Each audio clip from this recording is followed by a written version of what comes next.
What's happening, everybody? It's your boy Creative. Go ahead, say it with me. We are back at it again to do what? To create something great. Now, I'm not going to hold you. I'm super excited what I have planned for y'all today. We're going to be going over the actual Claude Code memory file system. And this is going to be a system that I've been using for the past 3 months. I'm not going to hold you. Like, I just found out about this just recently. And I've been implementing it a lot more, right? So I want y'all to see my setup. So you're actually going to see the actual files in real structures, right? So the moment we start a code session with Claude Code, it actually has context of what I'm requiring of it, and I don't have to re-explain myself each and every single time, right? So before we get started, I need you to go ahead and drop a like and subscription. So let's jump into our video, right? So for those that are not familiar with Claude Code, what is it? So Claude Code is an AI-powered coding assistant that can help us do what? Build features. It can help us fix bugs, and it also can help us fix automated development tasks, right? So when I say bugs, it means errors or any issues that needs to get addressed, right? So it understands the entire code base, all right, bet, and it can work across multiple files and tools to get things done. Now, the great thing about Claude Code is also the worst thing about Claude Code, right? If you're not managing the memory, right? It's awesome at being able to build features. It's awesome at being able to fix bugs, right? Or errors. And also awesome at being able to automate tasks, right? But one thing that we have to make sure that we're doing is making sure that Claude Code can remember our project.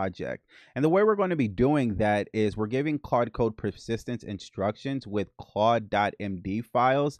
And this lets Claude accumulate learning automatically with auto memory. So don't worry, these are the API docs that I've taken directly from Anthropic. I'll go ahead and drop it in the description so you can have that. And again, whenever it comes to learning anything new, I like to go straight to the API documentations, right, from the actual developer, because they're going to give me a step-by-step instructions on how to use it. Now, sometimes it's going to be very cumbersome. Other times it's going to be very straightforward. And one thing I love, you see this little button here? It says copy page. This is one of the most amazing features that so if you're listening to this, I don't know if you are, but if any software developer out there, web front end developer, right, don't forget to add this little feature here, this little copy page feature. It just makes it so much easier to be able to transfer it to where we need it. And I don't have to just manually, all right, let me right click, let me go through all of it, let me copy it, right?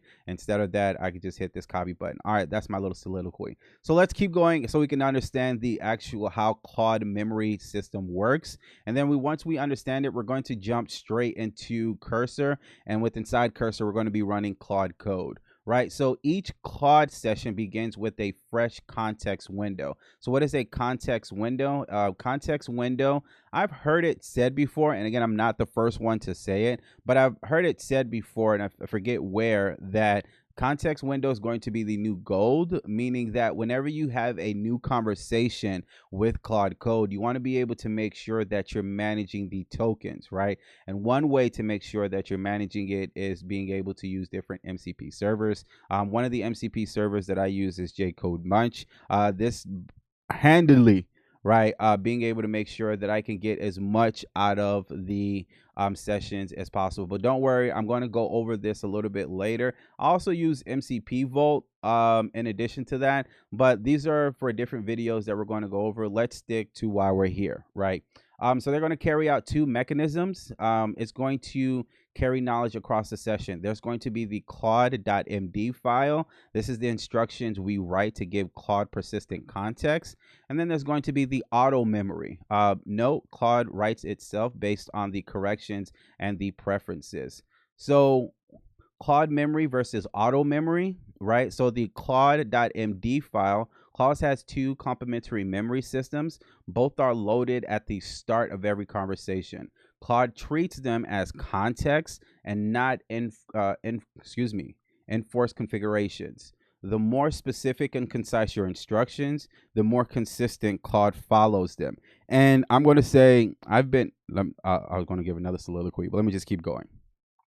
So again, the Claude.md file, who's going to write it? We're going to be the ones that write it, and it's super easy to do. Don't worry. I have another one that I need to write in addition to that. So you're going to see my files and one more that I do need to write.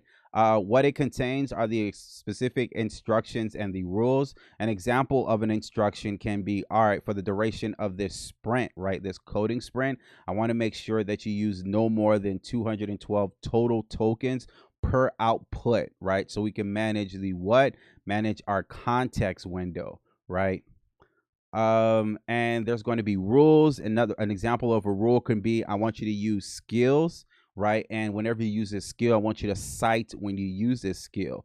The scope of it could be for the project, whenever we run our algo bots, per the user, right? Or for an organization, and it's loaded every single session, and it's used for coding standards, workflows, and then project architecture. And then we have the auto memory. The auto memory, who writes it? This is going to be written by Claude himself. What it contains is the learning and the patterns. The scope of it is going to be per the working tree, and loaded every session. The first 200 lines are 25 KB or kilobytes. What is it used for? Build commands, debugging insights, and preference Claude discovers, right? So you use the .md files when you want to give Claude's behavior, and auto load lets Claude learn from your corrections without manual effort. Sub agents can maintain their own auto memory file. We're going to talk about sub agents a little bit later. So now we're just focusing on the memory. So one more thing before we actually jump into it, Claude.md files are markdown files. So when you say a .md, that's just another way for saying a markdown file. A markdown file is basically like a Word document specifically for the coding environment. Files that give Claude persistent instructions for a project, your personal workflow, or for the entire organization. You can write these files in plain English, and Claude will read them at the start of each session. So, and here's where we're going to put our files, and this is just a little bit more instructions on how to do it. So let's go ahead and jump into Cursor so you can see some of our .md files that we're using for memory and how I actually work through it. So what we're going to do is just go ahead and open our Algo baby bots. Let me just make sure we're Gucci them and I didn't leave anything open that wasn't supposed to be open. Because sometimes I have a habit of being able to leave open like a .md file, or okay, nothing was open that you don't need to see. All right, so what we're going to do, let me go ahead and clear that. Now we're going to open up a new Claude session. Let me just go get the command real quick. 2 seconds, bruv. So I want to use Claude 4.5 Opus. All right. So we're going to get a new session. So one thing I just wish there was, but you're not going to see it, right? So whenever we start a new session, Claude's memory files is automatically loaded, but you're not going to see an indicator that it was loaded. I just wish it was, but you're not going to see it, right? In order to go or so one thing I want to do now is ask Claude, okay, what do you recall from the memory file you have access to? Right. So one thing that okay, beautiful. So what it's going to do now is going to read the .md file, memory.md file. This is what it's going to be loaded every single time. And this is the system context. It says, all right, bet. I know that there's 28 total bots. Out of those 28 bots, that are 13 that are ready, 3 that are flagged, and 11 that are paused, right? You're trading SPY, which is the top 500 companies within the New York Stock Exchange. And you're also trading QQQ, which is the top 100 tech company within the NASDAQ. These are 0 DTE options, option contracts that expire the same day. And the broker that you're using is Alpaca, both for paper and live trading. Your data stack is going to be Tasty Trades for the open, high, low, close data, your bar data, right? And then we're using public.com for the actual option data. And then we're using Schwab for the indices data. SPY and QQQ are going to be the indices, right?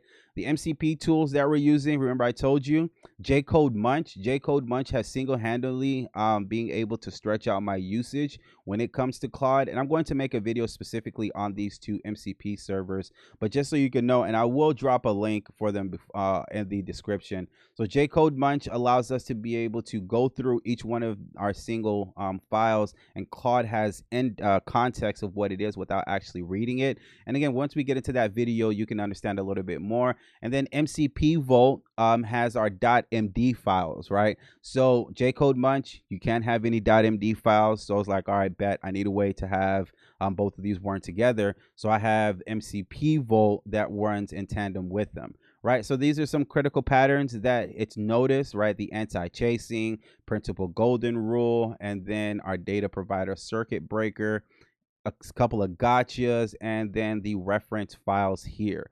So what I want to do now is actually, let's go look at some of these files, right? So what I'm going to do is I'm going to open up a new terminal, and within this new terminal, I'm going to run a few terminal commands, right? So the first one we're going to do is list out our memory files.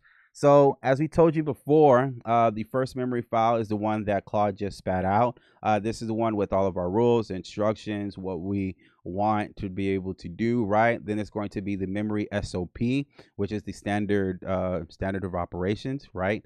One of the things that I wanted to create with that is because I want to make sure that this memory file doesn't get out of control. Then we have alpaca 0 DTE patterns, right? New bot constructor pitfalls, right? Because of one thing I've noticed, yes, you always want to create new bots, but you want to make sure that you don't hit into these pitfalls that I've been noticing. MCP Vault, then we have J-Code Munch, data providers, right? So common patterns, bot strategies. So you can see it's quite comprehensive with what we have here. So let's go take a look at the actual memory file so we can see what it actually looks like, right? So the first 10 lines are going to be the AI behavior, what we expect. Then it's going to be the MCP tools, right? And the MCP tools that we're using is J-Code Munch. I don't have a lot. I'm keeping it super simple, bruv. J-Code Munch, and then MCP Vault, and then some troubleshooting, bot inventory, right? Some of the quick start commands, who has a trailing stop, some of the gotchas.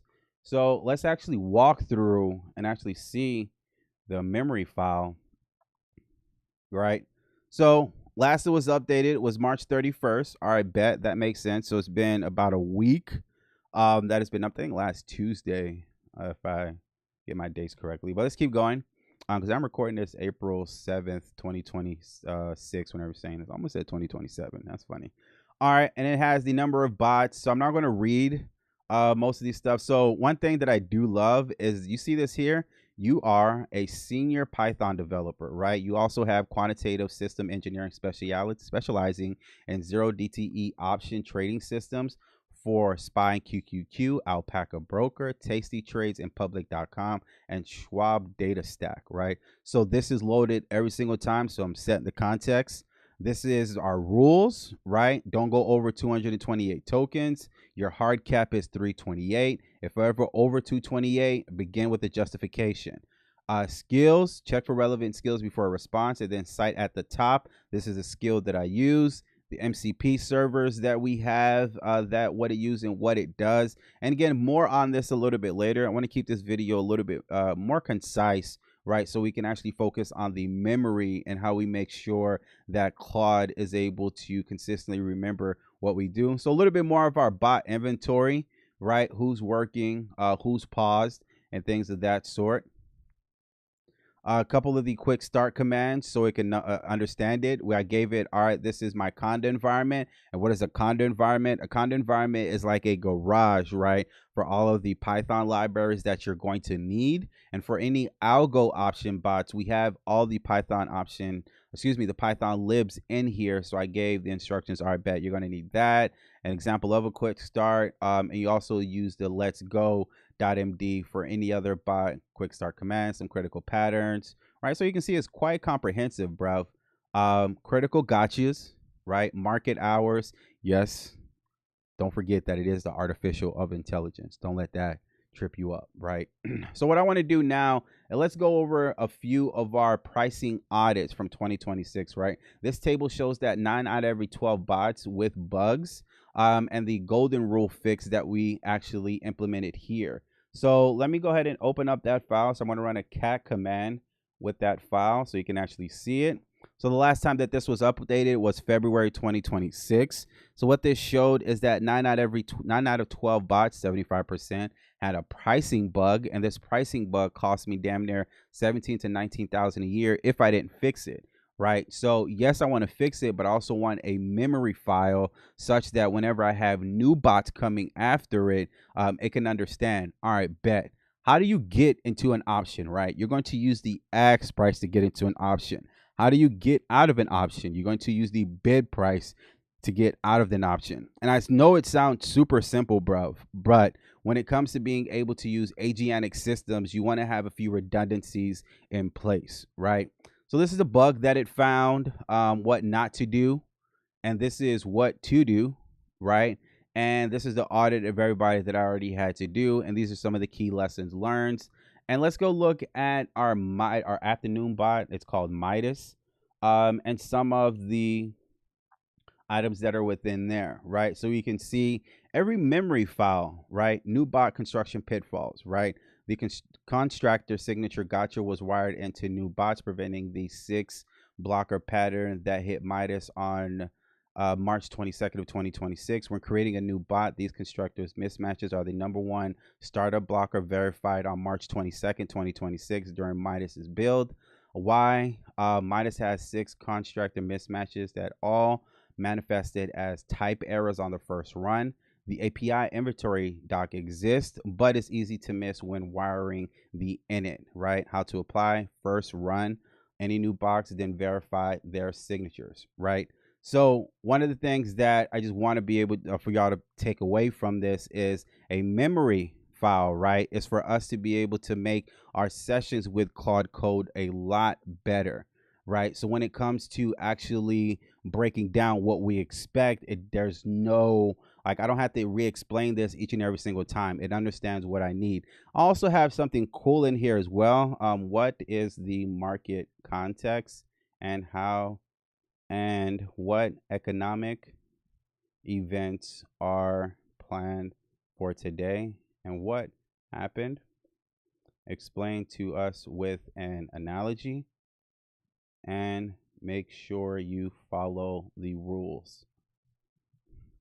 So what it's going to do, I'll have a hook in here, right? So what is a hook? A hook is an event lister. So whenever I say what is the market context, is going to pull in VIX live. Is going whenever the market's open. When it's not, it's going to use the previous day. So the market is open because it is about 3 o'clock. The market opens for 1 more hour. So right now we're seeing that VIX is elevated. What is VIX? VIX is the volatility index. Whenever we see VIX elevated, the market is expecting a wild swing, and whether it's bearish or bullish. We see SPYs a little bit weaker. QQQ is a lot weaker. Put call ratio is heading towards bearish. Hedging demand, pre-market gap, it opened lower, right? And the economic events that we can expect today was the durable goods, X defense, so not including defense, durable goods, not including transportations, and this durable goods pending. So the weather analogy. So think of the market like a weather for your fleet of delivery trucks, and that's the bots. VIX had a 84 percentile. The storm is watching. The air pressure is dropping. Most days are calmer than this. You're in the top 16th of stormy conditions. Kind of crazy. The put call ratio. Everyone is buying umbrellas, puts. When the crowd is hedging this hard, they expect it to rain. Why? Because VIX is elevated. Mixed durable goods, conflicting weather reports, defense orders missed, a factory slowing, but transportation beats. People are still buying planes and trucks. The market doesn't know which signal to trust. For your bots, high VIX means that tighter positioning is kicking in. That's anywhere between the negative 0.5 and negative 0.9. Gap down means that the early chop is likely. Your anti-chasing logic will be working hard this morning. Yes, it did. Fleet status, nobody's running right now. So as you can see, this memory system is something that, like, I implore everybody, if you're not using it, definitely make it make sense for you, and being able to create something that you can use and recreate for your own system, right? I use it for our Algo bots, but there's a couple other systems that I'm going to be building with y'all that I'm going to be using our memory files with. So if you haven't already, go ahead and make sure that you smash that like and subscribe button. It is your boy Creative. I'll be back at it again with another episode.